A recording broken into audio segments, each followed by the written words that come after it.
In this video, I'll showcase the new scenery and all 5 hero skins coming to Clash of Clans with the ClashaMania season, which is a collab between WWE and Clash of Clans. Now, I'm not calling this a review video because, well, I could sum up my review in saying, I don't like these cosmetics. Now, first of all, I'm not a fan of WWE, and second of all, I'm not in favor of adding real people to the game. That includes King Holland and all 5 of these skins. A couple of these skins are explicit name drops and others are less obvious, but you can figure out who they are if you know WWE stars. But interestingly, the skins with the more generic names are actually my least favorite of this skin set. So let me show you these skins and the scenery, and I'll let you form your own opinion and decide if you want to buy them or not. We'll go in chronological order, with the first skin being, of course, the Gold Pass skin, which starts on April 1st. The Gold Pass, as always, costs $6.99, and this is the very first Gold Pass with a Minion Prince skin. A lot of people are going to be very happy about this because this is going to be the first Minion Prince for so many people, because the previous 2 were legendary and a lot of people weren't going to buy them. The name of this skin, by the way, is Prince Mysterio, and this is what his pose animation looks like. He has a little setup and then the lights shine down on him and he does his simple pose animation. Now, unfortunately, I can't play a lot of these sound effects because some of them are copyrighted by WWE, so obviously I don't want to get demonetized. But here's what the Mysterio Minion Prince skin looks like when he's attacking and flying around. It is a slightly different attacking from his default skin with the green orb, and this is what he looks like when he gets knocked out. It's a fairly simple animation. The second cosmetic we're getting is not a skin, but a scenery. It's the ClashaMania Scenery.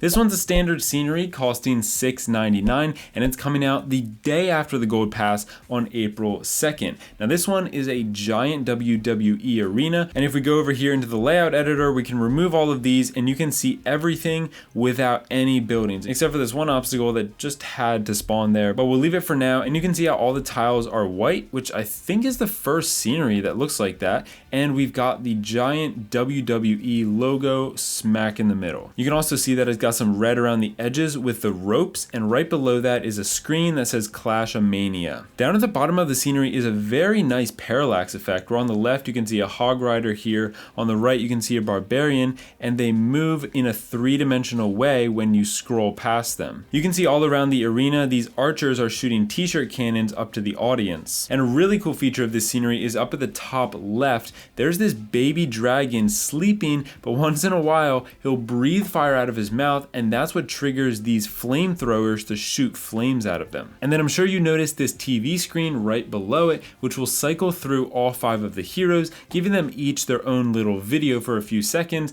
as well as some other screens below the audience which have a unique message for each hero. Just below the screen is this goblin at the commentator's desk sitting in his throne, and then moving further up to the top we have this hot dog stand over here next to what looks like a merchandise stand. If you zoom out and go up to the top of the scenery, you'll see a barbarian up in the jumbotron as the announcer. Over on the right side, a pretty funny scene happens. This hog rider comes out on the stage and the crowd is cheering for him, but then this goblin sneaks up behind him and whacks him on the head with a chair, knocks him clean out, and then the goblin takes all the applause from the crowd, and then he drags the hog rider away. Here are the 3 custom elements. The boat is not a boat, it's actually a monster truck with a flag, which was pretty clever. Instead of a sail on a boat, it's a flag on a monster truck. Here's the airship, which takes you to the clan capital, and here's the forge, which turns your resources into capital gold. The scenery does have custom music,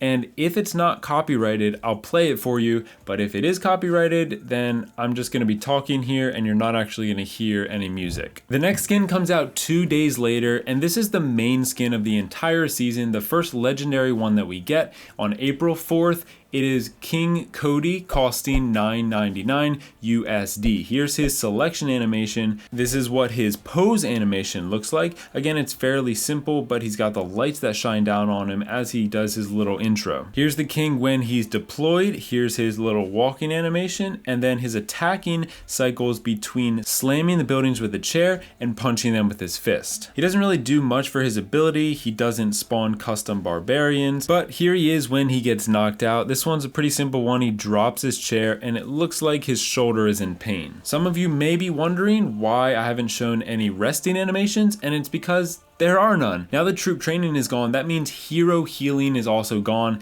so we're never gonna see the heroes resting animations ever again, unless they for some reason revert that change. The third skin that we're getting on April 6th is the RoyalEST, and this is also a legendary skin costing $9.99 USD.